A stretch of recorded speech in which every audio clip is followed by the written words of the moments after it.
ಬಿಸ್ಮಿಲ್ಲಾಹಿರ್ ರಹ್ಮಾನಿರ್ ರಹೀಮ್. ಅಲ್ಹಮ್ದುಲಿಲ್ಲಾಹಿ ರಬ್ಬಿಲ್ ಆಲಮೀನ್. ದಜ್ಜಾಲ್ ಮಕ್ಕಾ ಮತ್ತು ಮದೀನಾಕ್ಕೆ ಪ್ರವೇಶಿಸಲಾರನು.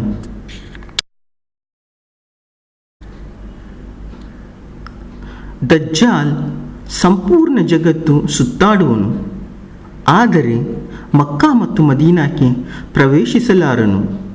ಮದೀನಾದ ಸರಹದ್ದಿಗೆ ತಲುಪುವನು.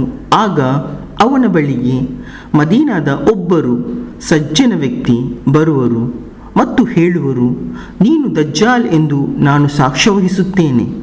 ನಿನ್ನ ಕುರಿತು ನಮಗೆ ನಮ್ಮ ಪ್ರವಾದಿ ಸಲ್ಲಲ್ಲಾಹು ಅಲೈಹಿ ವಸಲ್ಲಂ ರವರು ಮಾಹಿತಿ ನೀಡಿರುತ್ತಾರೆ.